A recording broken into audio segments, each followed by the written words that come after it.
Story 1. I dropped a chip at a casino job, and it bounced straight into my sleeve.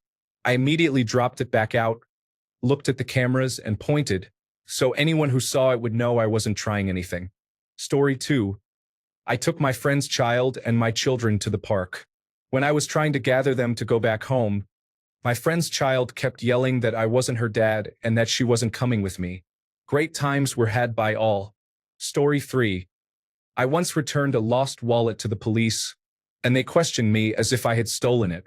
Next time, I will just mail it anonymously like Batman. Story 4.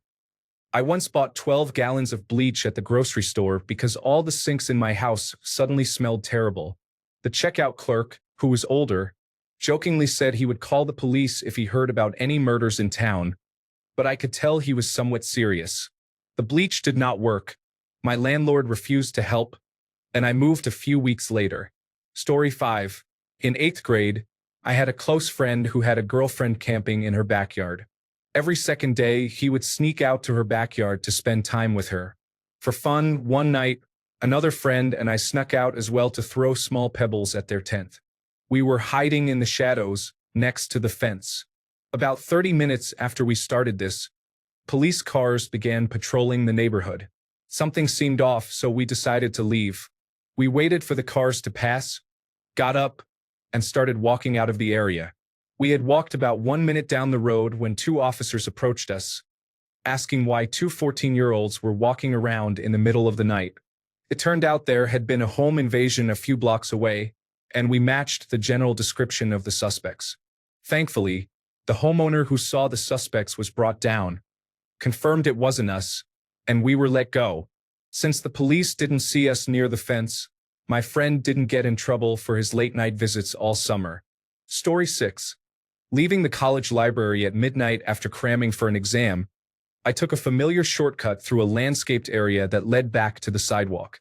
I accidentally emerged from the bushes right behind a girl who was likely leaving the library at the same time. She took off running as fast as she could. I felt terrible realizing I had scared her and wanted to shout, "I'm so sorry. I'm not a threat. I'm just leaving the library. I didn't see you or I would have given you more space." But I figured that would make the situation worse. Story 7. I was stopped by loss prevention when trying to leave a store. In the office, they pointed to the bulge under my shirt and demanded I return what was there. I lifted my shirt to reveal the feeding tube surgically implanted in my stomach. The stumbling apologies and red faces of the 2 uniformed men made it worthwhile. Story 8. I was at the mall with my daughter when she was a baby in a stroller. In a department store, I grabbed a blender in a box and put it at the bottom of the stroller to keep shopping because it was too bulky to carry. I didn't find anything else I wanted, so I left the store and completely forgot about it. I walked all over the rest of the mall, and as I was going up the escalator with the stroller ahead of me, the blender suddenly came into my sight. Oops.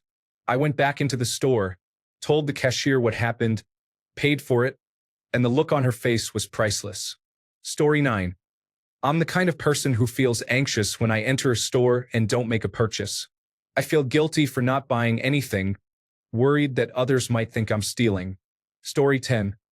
I used to walk around my court around 3 to 4 a.m. because I had panic attacks before going to bed, a result of post-traumatic stress disorder. A large black semi-feral cat used to walk with me, round and round the court, trying to calm myself down. Some of my neighbors leave for work around 4 a.m. Several times, I didn't see them until the cat and I walked out from behind a truck or bush, scaring them. I started to pay attention, and if I saw a neighbor leaving for work, the cat and I would just stop where we were, slink into a shadow, and wait for them to leave before continuing our walk. One neighbor sits in and sleeps in a chair in front of his living room window all day and night. The few times, I ended up behind a bush, waiting for the other neighbor to leave because I didn't want to startle them. The chair-sitting neighbor called the police on me 3 times. The police always showed up when I was back on my own porch, with the cat and a cigarette. It was always fun explaining the actual situation to them. Story 11. When I was younger, I worked in the city center. One weekday, a young woman was busking on Main Street all day, making very little money. She was putting in a lot of effort for minimal reward. I made about 10 pounds in tips that day, working as a dishwasher on the afternoon shift. So when I finished, I walked past her and decided to give her half. The trouble was, I only had a 10-pound note. I made it clear to her that I was putting 10 pounds into her collection and taking 5 pounds out. She was mid-performance but acknowledged me. Unfortunately, a large man watching her did not witness this. As I walked away, he tackled me, thinking I had stolen her money. It was quite funny once it was explained to him, and he was very apologetic. Story 12. During the pandemic, when we were all working from home, my company allowed us to take our office chairs home since they were really nice. When I arrived at my office building, I suddenly forgot what floor I worked on because we had recently moved into that office. I was trying to pull up a work email on my phone to check my work address in my email signature. The security guard approached me to ask if I needed assistance. I replied, "No, thanks. I work here, but I just forgot which floor I'm on." He responded, "You work here, but you don't know what floor?" At that moment, I found the email, entered my floor number, and he walked away. I got to my office, used the bathroom, and then grabbed my chair. Not 10 minutes later, I was back on the ground floor, exiting the elevator with an office chair. The same security guard gave me a suspicious look as I wheeled the chair out of the lobby and tried to fit it into the trunk of my car. Story 13. Not criminal, but probably worse. I stepped into the elevator and noticed a woman who I thought was my pregnant friend. I asked her when she was due, only to realize she wasn't actually my friend and, in fact, was not pregnant. Story 14. Standing and smiling. I watched a heartwarming moment of children playing in the park without devices. It was heartwarming because it was so innocent and genuine. It feels fine as a woman in my 20s, but I imagine if I were a man in my 50s, the police would be called. Story 15. My friend used to deliver papers to rural areas in the route owner's small truck. It broke down one night, and he could only remember my number before cell phones were common. I had to go to his place, which was a basement suite. The people upstairs weren't home, so I slid open the window and removed the safety bars that were supposed to keep people out. I had to take some screws out, so I was there for a while. I climbed in, got the number, and called him back with it. This was around 1 a.m., under the cover of night, and didn't raise any suspicion at all. Maybe I should start stealing. Story 16. When I was a child, my father took me to an empty, dark parking lot where we waited for another car to arrive. My father got out of the car, handed the driver cash, and returned with a strangely wrapped package. I was convinced my father was involved in illegal activities. When I looked inside the package, I found a newly rest-rung tennis racket. Story 17. In college, my friend and I were walking home from the bar, and it had been snowing all night. As we got home, we saw an iPhone on the sidewalk in the snow. So we picked it up and placed it on the porch of the nearest house, which was about 10 feet away. The next day, a girl came knocking, asking about the iPhone. We told her we had found it and placed it on the porch, and she left. 2 days later, the police showed up asking for the phone. My friend happened to be there and told them he picked it up and placed it on the porch. Since he admitted to having it, they took him to civil court and he had to buy her a new phone, pay her court fees, and deal with a ticket. If you see a phone on the ground, leave it alone. Story 18. I was 17 and wanted to buy glamour shots for my 15-year-old sister. I didn't drive, but her boyfriend, now husband, would take me out to run errands every payday in exchange for a tank of gas. She didn't like for us to be out alone, but the only place in town that offered glamour shots was a tiny storefront with no other structures around. Eventually, I agreed she could go if she were blindfolded. Her boyfriend drove around in circles to confuse her, but it didn't work. She knew exactly where we were because she counted the number of times we went under the overpass. I learned that police in this town don't pay a lot of attention, and if anyone ever kidnaps my sister, she'll be back before the ransom note is put together. Story 19. When I was 18, I went into an abandoned house chasing after a kitten I had been trying to befriend. I even brought a little bag of ground turkey meat. I had a solid plan. The neighbors must have seen me and called the police because I heard a few of them shouting. Being the fool I was, I went out to explain why I was in a crumbling building late at night. Of course, I was arrested. To be fair, it was a small town and I did look like a menace at that age. They were completely convinced I was doing drugs. The bag of ground turkey saved me. All I had to do was pay a fine. It could have been a lot worse. Story 20. I broke into my neighbor's house, Mrs. Ricketts, an elderly woman who lived across the street. One day, she accidentally locked herself out and asked if I could help her get in. Being a small kid, I climbed through her kitchen window in the middle of the day, maneuvered over the sink, and opened the front door for her. At that moment, I felt like both a hero and a criminal. Story 21. I once sat down on the bus and pulled my phone out to scroll through social media. While it had been in my pocket, it must have unlocked and gone into camera mode because as soon as I touched the screen, the flash went off and it took a photo. Unfortunately, two young women were sitting in the seat in front of me. They turned around, surprised, looking at me as if I were a creep, and I sank into my seat, trying to disappear. Story 22. I was buying Uncrustables for my 3-year-old son, who was having a rough day. He was hungry, and as I walked to the checkout with my full cart, I opened the box to give him one. A woman next to me commented that I needed to pay for that as I walked by. She wasn't an employee, just a nosy bystander judging me as a mom because my son was being moody. I didn't know how to respond and pretended I didn't hear her, but I was really annoyed. Did she really think I was stealing a sandwich with a whole cart full of groceries? I'm still frustrated. Story 23. I got some poppies for Remembrance Sunday from a woman at the British Embassy in Washington, D.C. An observer would have seen me walk up to a side door at the embassy, exchange brown envelopes with her, and quickly walk away. Story 24. A while ago, I cooked 2 burgers for my friend. He finished his, so I went back to the kitchen to grab mine. Just then, he ran out the door with it, and I chased after him, shouting that I would split it with him, all while holding a knife. An undercover police officer was with his daughter and stopped me for having a weapon in a public area.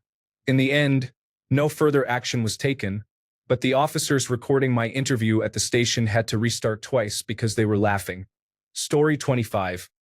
I was sitting on a wall in a parking lot reading a book, waiting for my mom to return with the groceries, when someone reported me to the police for suspicious behavior. The officer just rolled his eyes when he came to see what was happening. Story 26. In 5th grade, I bought a pocket knife from someone for $5 at recess to report them. I was the one who got suspended. Story 27. Taking my daughter to the airport to see her mom for a long weekend. When my ex and I split up, she moved over 6 hours away, but I retained primary custody of our children. My daughter was 15 when this happened and had been flying solo to visit her mom on long weekends and school breaks for a few years. I would always go to the ticket counter and get a gate pass so I could wait with her until she boarded. All the times we had done this, it had been a smooth experience. This time, she was taking an early flight, and we were at the airport around 5:30 a.m. She was dressed in what I jokingly call homeless chic. Slippers, sweatpants, an oversized sweatshirt covered in stains, and she was completely zoned out from being so tired, with her earbuds in, not really paying attention to anything around her. I walked up to the ticket counter, and there was a man working there, which was the first time this had ever happened. I asked him for a gate pass. He looked at my daughter, looked at me, and had a strange expression on his face. He asked for my identification and then asked for hers. I said, "She doesn't have any. She's only 15. He stared at me in silence for about 5 to 7 seconds before turning to my daughter and asking her questions while ignoring me. He asked for her full name, birthday, and where she was going. She began to get frustrated because she was tired and just wanted to proceed with her travel, starting to sound a little sarcastic. He looked at her and asked, "Do you want him to walk you to your gate?" while pointing at me. I was confused by that implication, but before I could respond, my daughter looked at him and said, "Ugh, yes, he's my dad. Can you just give him the ticket already?" The ticket agent tossed my identification back to me without saying a word, but he kept staring at me while we walked away and headed up the escalator to the security area and gates. He must have flagged something on her physical ticket because the female security agent began questioning my daughter about me as well. This had never happened before. She asked if my daughter knew me, where she was going, and who was picking her up. Finally, my daughter said loudly, "This is my dad. He isn't trying to traffic me. I'm going to see my mom for the weekend. She is black." The security agent embarrassedly waved us through. In all the times my daughter has made that trip since, nothing like that has ever happened again. Summary: I took my biracial teenage daughter to the airport so she could fly to visit her mom. A male airline ticket agent was suspicious, thinking I was trafficking her. Story 28. I was pulled over while driving an unmarked white van with a body in the back. Funeral homes do not use fancy hearses for regular pickups and drop-offs. Story 29. I helped my elderly neighbor with early dementia and took her to the bank to withdraw some money from her account, so she could pay for the taxi to her doctor's appointment the next day. She had forgotten her card PIN. I also asked the bank personnel if she had her online banking codes, which she did not have. She would need them to check her medical details in the electronic health record system and to request an apartment change to one without stairs.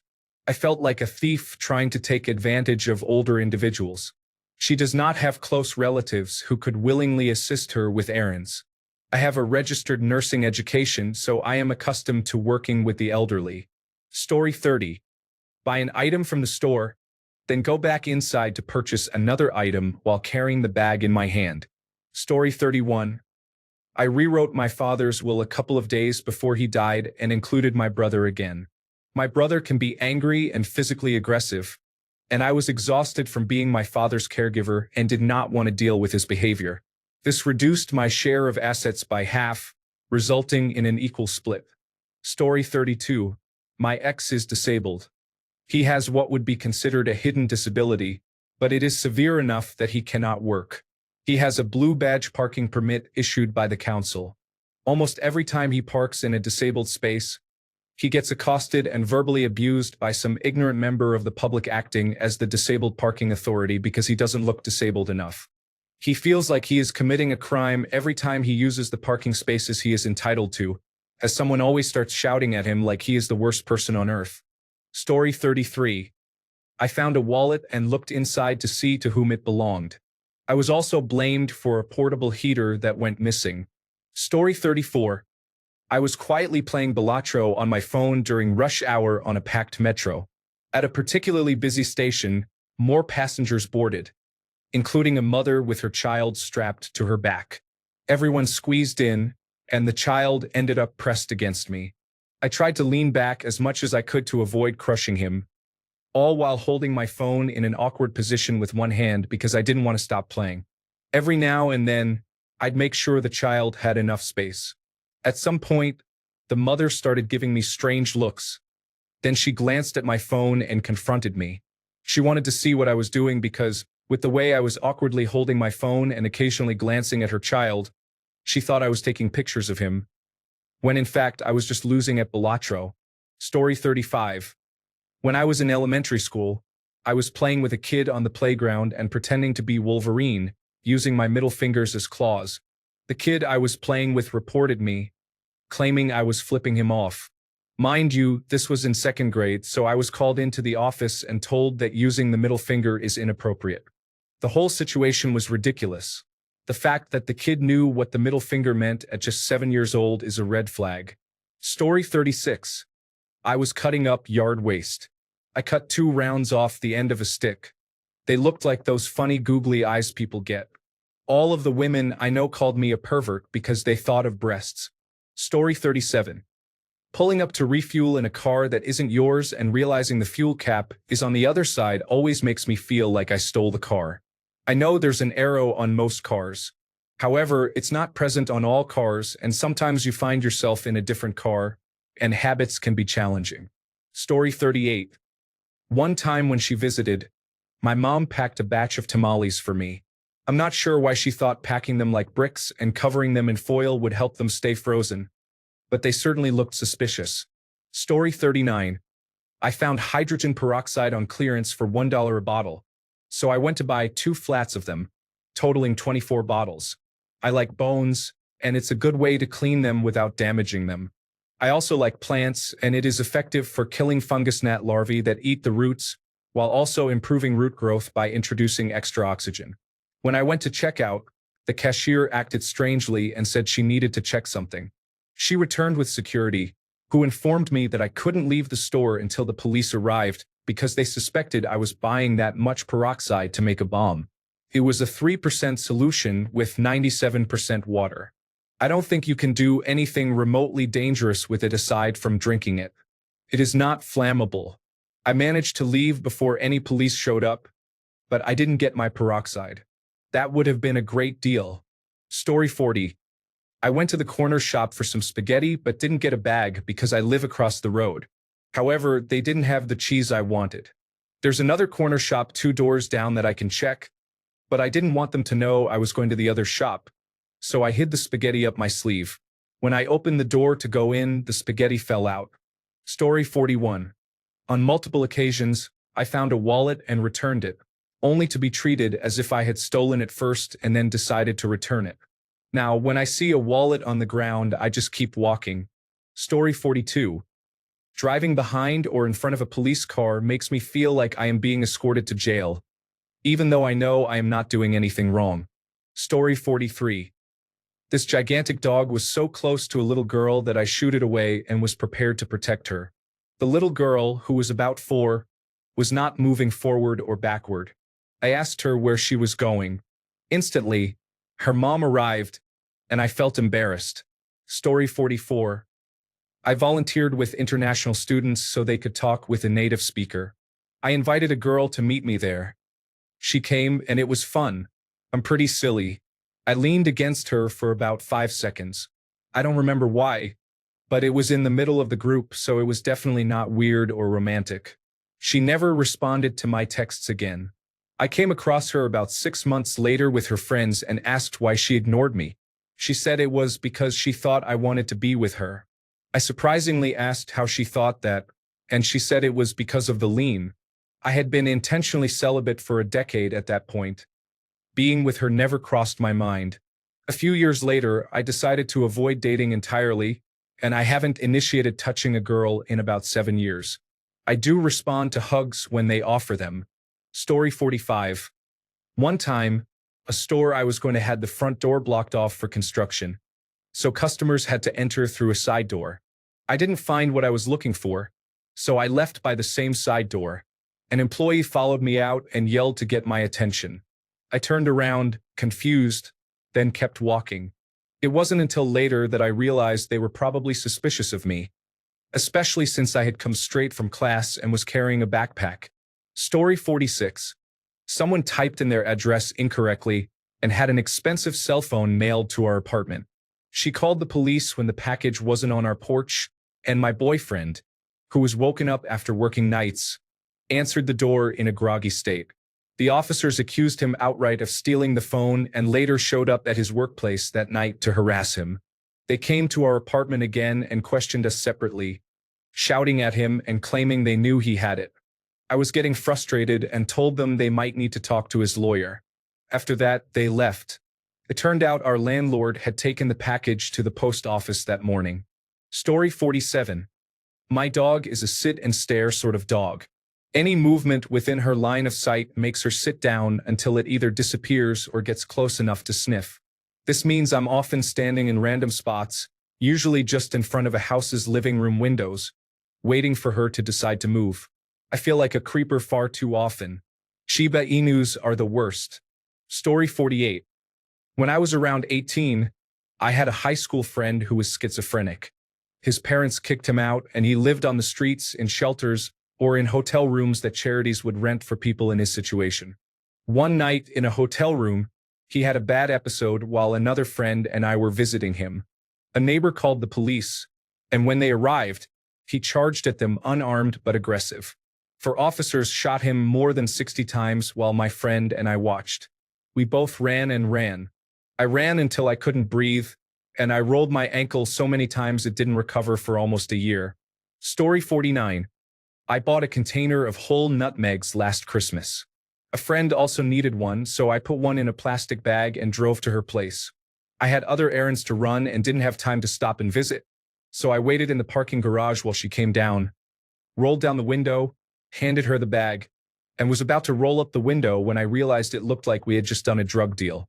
We had a laugh about it and went on with our days. I still giggle about it from time to time. Story 50. I was jogging home from a date one night. There were several police cars and a lot of yelling. I was able to discern that there was a runner, which I assume means someone in custody was trying to escape on foot. A police car that arrived late to the scene spotted me running and slowed down, pacing me for about 30 seconds before they likely figured out that the person jogging calmly with a backpack was not the individual they were looking for. Story 51.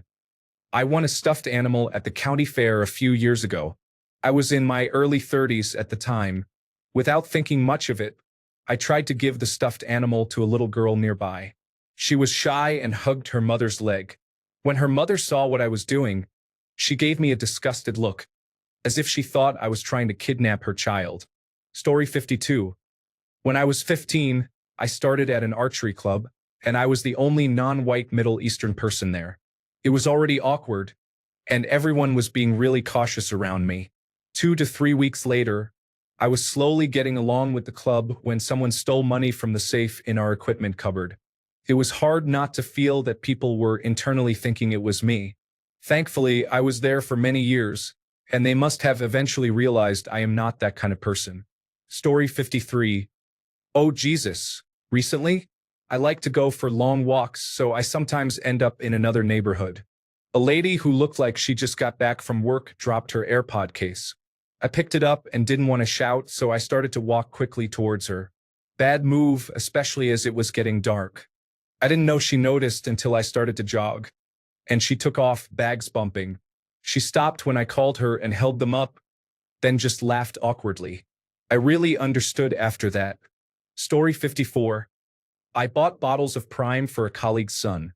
It was quite some time ago when they first came out, and everyone went crazy over them. A colleague texted me to ask if I could go to the same shop and get him a bottle because the shop was only allowing customers to buy one each. I took my kids with me, left them outside while I bought flavor A, then gave my son money with instructions to buy flavor B, and repeated the process with my daughter to get flavor C. It was the middle of winter, dark outside, and I was hanging around a shopping center giving money to people to buy things for me. Felt strangely like a drug deal. Story 55. I enjoy taking long walks at night along the main road next to my university's campus. I prefer this time because it is cooler, usually quiet, and free from the glare of the sun. It provides a perfect environment for thinking or listening to music while getting some exercise, especially when insomnia becomes overwhelming. However, I am a man who appears older than I actually am. I move quietly, and I am on the autism spectrum, which makes social situations challenging and can lead to sensory issues. These factors, combined with living in a city with eccentric individuals and some undesirable areas, make me cautious around others. When I encounter people during my walks, I tend to avoid them to an almost extreme extent.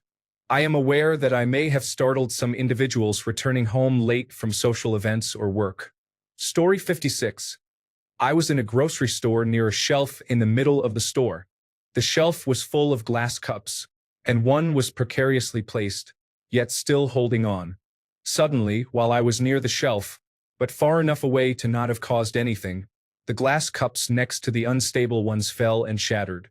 There was a security camera nearby that would prove my innocence, but at that moment, I felt like I would be blamed for breaking them. Story 57. I went into the supermarket to buy bananas, but they had run out. As I left the store, security hassled me and started shouting that he had caught me. I was genuinely confused as I stuttered, "But no bananas." He persisted and began reaching into my jacket. I came to my senses and reacted angrily, telling him that if he was going to search me, he should call the police. The manager came out to try to calm the situation, but I was already furious. They let me go, but as I was leaving, I realized that my daughter's primary school teacher had witnessed the whole thing. My wife made me write her a letter explaining that I am not a thief. The supermarket gave me a 20-pound voucher to apologize, but I have never returned. This happened about 4 years ago, and I am still angry. Story 58. I walked through a park next to a community center around 10 o'clock at night and saw a police SUV that jumped the curb. barreling towards me through the grass. I walked towards it, and two more police cars arrived. All of the officers exited their vehicles and drew their guns, instructed me to turn around, interlock my fingers behind my head, and tackled me to the ground. Apparently, there was a call about shots fired in the area, and the police threatened to take me in and test my hands for gunshot residue after they searched me. I had my headphones on, listening to music, and informed them that I didn't hear any gunshots. They followed me all the way home, circling the blocks I was walking. I didn't even own a gun at the time. Story 59. A hit and run was reported on a college campus that ripped the bumper off a parked car, leading to 2 subpoenas and questioning from my former boss when the police visited my office. Story 60. I was moving to a new apartment, so I packed up all my belongings and had to be out by midday. The problem was, I couldn't move into the new place until 6 p.m. To pass the time, I went to the cinema with all my stuff. The only film showing at that time was a children's movie. I entered an empty theater and sat down. About 5 minutes later, 8 kids sat directly in the row in front of me. Their parent or chaperone came in, noticed me sitting directly behind them in an empty cinema, and it looked suspicious. Story 61. As a kid, there was a toy machine at the checkout of the grocery store that dispensed toys for 25 cents. I would sometimes reach my hand up the slot and try to grab a toy from the machine. I'm sure some people saw me as a little petty thief, but it felt innocent because the machine didn't work every time. I thought that reaching in and grabbing a toy was similar to the concept of a claw machine. Story 62. I accidentally got locked in a specific department of my university. The person who locked the doors didn't check to see if anyone was still in the lab. I had to knock on the main door to get a member of the academic staff who was working a little late to open the door from his side so I could get out. Even then, he asked to see my student ID to ensure I hadn't just broken in or something. Story 63. One evening several years ago, I thought I spotted an injured cat in an area that was mostly warehouses with a few showrooms, such as for John Deere. I couldn't stop but went back a few minutes later with my brother to look for it. We were walking around well-lit, nearly empty parking lots, searching the landscaping for the cat and avoiding buildings and cars. Unfortunately, a concerned citizen decided we looked suspicious and called the police. The uninterested officers made it clear that they disapproved of anyone trying to help a hurt animal. We left rather than deal with their sneering attitude and never found the cat. Story 64. When our cat went outside one evening and didn't return before dark, my husband searched the neighborhood for her under cars and bushes. 10 minutes later, a police officer arrived and asked if he had seen a suspicious man lurking around the vehicles. Apparently, multiple neighbors had reported him. Story 65. The apartment directly across the hall from me was burglarized, and I knew the police were coming, so I quickly and carefully hid anything related to weed in my place. When an officer came to my door to ask if I had heard anything, he kept looking pointedly over my shoulder into my living room but eventually left without mentioning it. Turning around, I realized that I had a clear jar of catnip on the table, looking exactly like what I had tried so hard to hide. Story 66. Some context. At the time, I was living with friends and one had an indoor cat who had escaped days earlier. After work, I noticed the cat toward the back of the house, so I turned off my car and ran toward her in an attempt to catch her. She ran into our back porch through a hole in the netting, prompting me to rush to the front to get my boyfriend to help reach the cat from inside while I covered her exit. When I returned to the back to ensure she didn't escape again, a black SUV pulled up, and suddenly an undercover police officer began questioning whether I was breaking into my home. This occurred in broad daylight with multiple cars in my driveway and several people present in the house. I was also in my work clothes and had food in the car, but the officer still felt the need to take my ID. I suppose this is the consequence of being perceived differently. Story 67. I worked in a bottle shop and broke a bottle of vodka, which splashed all over my uniform. I got pulled over on the way home, and when the officer approached my window, he said, "I can smell the alcohol from here." I was wearing a casual jumper, so he couldn't see my uniform. His face when I was caught was priceless. Story 68. As a child, I took one of those Easter egg items from a store. They cost around 50 cents. My parents caught me and I started crying. I still laugh about it to this day. Story 69. I was sitting in my car with the door open, talking to a child on the street when a vehicle approached from behind. I pulled the child into the car and partially closed the door to allow the car to pass, prioritizing safety. In hindsight, I understand. Story 70. According to the police in my hometown, I was walking in a cemetery as a teenager. I was not smoking, not drinking, and not being disrespectful. I was just taking a walk. Story 71. I took my dog for a walk through the forest and out on the hills. I sat on a bench by the church in the sunshine and watched the local cricket team practice in the grounds of the manor house. When I came home, I was asked, "Why were you out so long? Why are you so happy? Were you buying drugs?" I was simply enjoying an innocent walk. Story 72. I once had to break out and back into my own house for an exam. My mom had accidentally locked me in and taken my keys with her, so I couldn't get out normally. I had to climb out through the kitchen window and then climb back in once I returned home. Story 73. The local thrift store couldn't accept an old airsoft rifle, but an employee asked if he could have it. I said sure, and he requested that I leave it in the back seat of his car. An older man witnessed me looking around the rear parking lot for the right vehicle and slipping a gun into the back seat. If looks could kill. Story 74. My friend got locked out of her basement apartment. She knocked on the doors and windows but thought no one was home. I was skinnier and could fit through a small window that was left slightly open. A roommate was home but had headphones on. She started screaming because we had never met before. I was very lucky her reaction was to run to her room instead of reacting aggressively. Story 75. Not criminal but felt similar. I attended a family gathering of one of my distant cousins last year. I was very tired, so I blanked out and stared into space.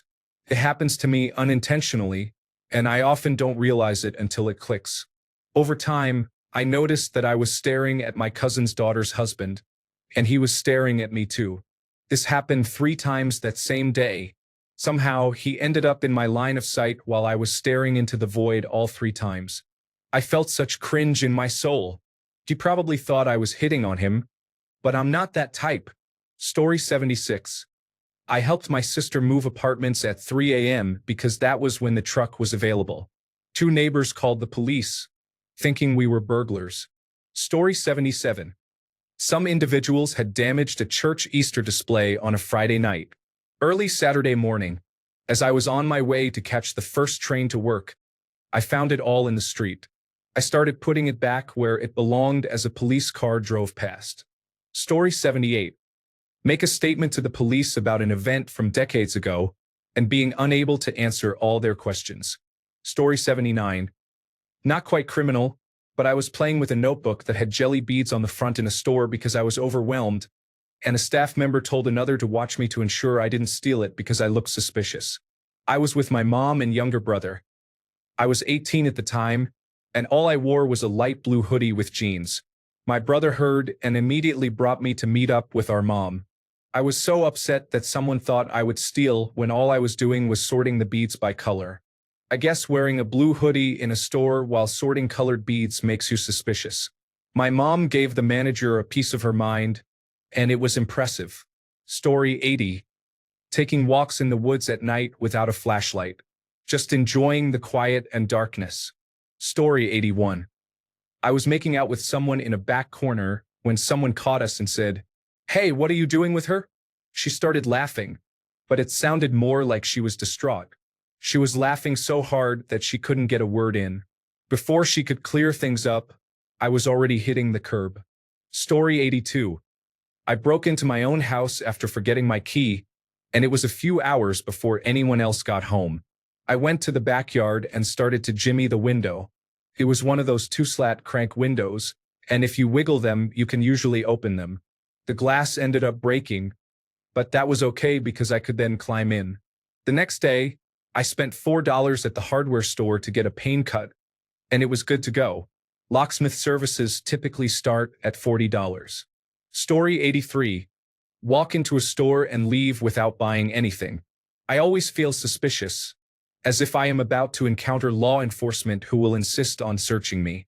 Story 84. Walking with purpose to get what I need and make my way to work. Apparently, I walk suspiciously. I wasn't running or even walking that fast. The cashier tried to follow me a short distance, but she was moving so slowly that I was at the register waiting to check out while she was still only halfway down the first aisle I went down. It was a very small store, and as I mentioned, I knew what I wanted and where it was. Story 85. I left a shop without buying anything. The security staff were watching me closely, as if I had committed a serious crime. Story 86. I went to get water to make some packet soup on our camping stove outside Schiphol Airport in Amsterdam. This was in 1990 while interrailing. I went inside the airport with some square metal army mess tins and filled the smaller one to the brim with water from a washroom. I then placed the larger mess tin over the top and gingerly began to walk slowly back across the concourse. And yes, I was stoned.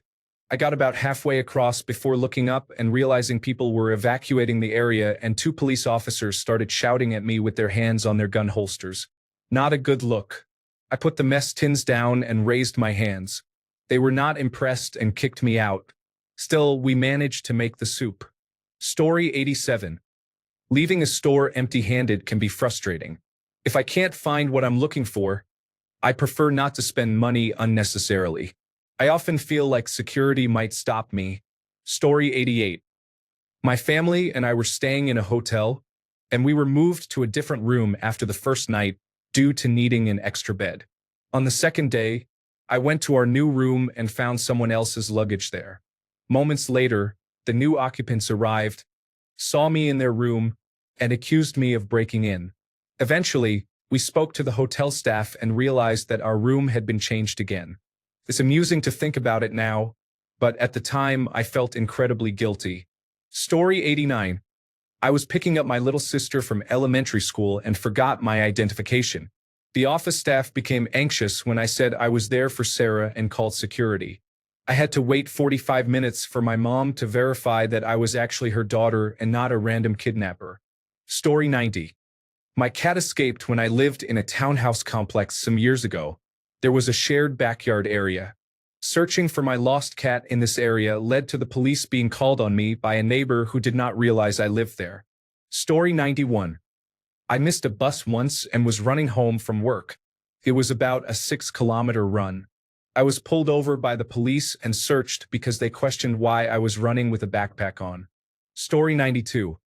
A girl I work with, in her 20s, told me that her father owned what she believed was the best burger shop in town. I looked it up and went. It was phenomenal. Afterwards, I approached the front and saw a man. I asked him if he was the owner and he said yes. I looked at him and said, "Small world, I know your daughter." He looked at me and said, "My daughter is 11. I realized I was at the wrong place and that I looked suspicious. I tried to explain, but he wouldn't really listen. Story 93. I went to join my friend's daughter, my goddaughter, at a birthday party at a children's museum. I was about 5 minutes late. They had already gone up to the floor by the time I arrived. I came in slightly rushed from hurrying through unfamiliar streets in Prague, where I was visiting. A slightly sweaty, harried middle-aged man walks in alone and wanders around a bit, trying to find it since there are several museums on different floors. "I'm looking for the children's museum. Do you have kids?" came the reply, accompanied by some serious glances. Story 94.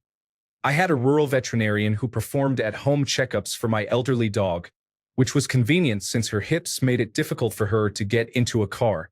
I needed more pain medication for her and met the veterinarian at a gas station that had an ATM.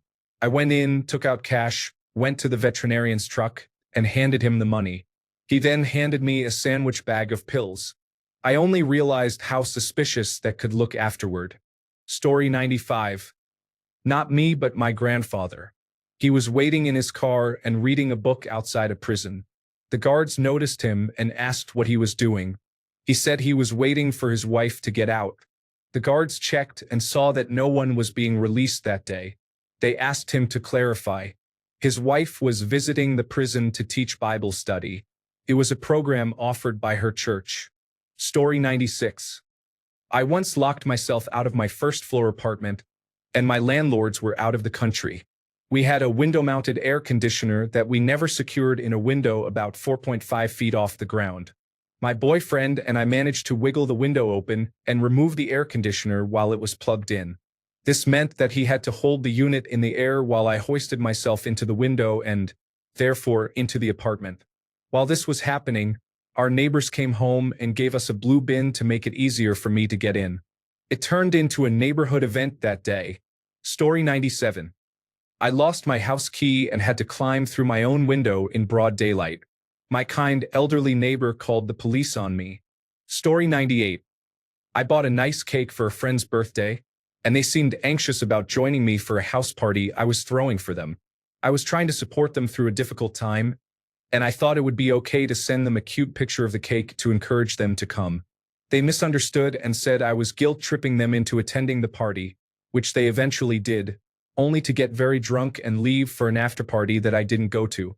So, apparently, I can't joyfully invite a friend to celebrate without looking like the bad person. Felt like a waste of cake and time. Story 99. I rewrote my father's will a couple of days before he died and added my brother back in. My brother can be angry and physically aggressive, and I was exhausted from being my father's caregiver. I didn't want to deal with his behavior, which reduced my share of assets by half. It became a 50-50th split. Story 100. When I was 9, I attended an event for the opening of a building in my town. There was a lot of construction work happening at the time, with plywood fences surrounding the building sites. While we were waiting, my friends and I used a loose screw we found on the ground to play noughts and crosses by scratching into the paint on the plywood. A group of 4 kids was playing noughts and crosses with a loose screw, which led the police community support officer at the event to march us over to our parents and loudly claim that we were vandalizing property. I have never forgotten it. As an adult, I now realize how pathetic that power trip was, but as a child, I was terrified. Story 101. I was once on an escalator about 10 feet behind an older woman. She looked back at me and then moved her purse from behind her to in front of her. Thank you, lady. Story 102. I had an anxiety attack while I was in a taxi. The driver immediately assumed I was on drugs and asked me to pay first. I had no problem with that, but he was rude for the entire ride as I was trying to catch my breath. Thanks a bunch for sticking around till the end of the video. Remember to subscribe, and until next time, stay awesome and goodbye.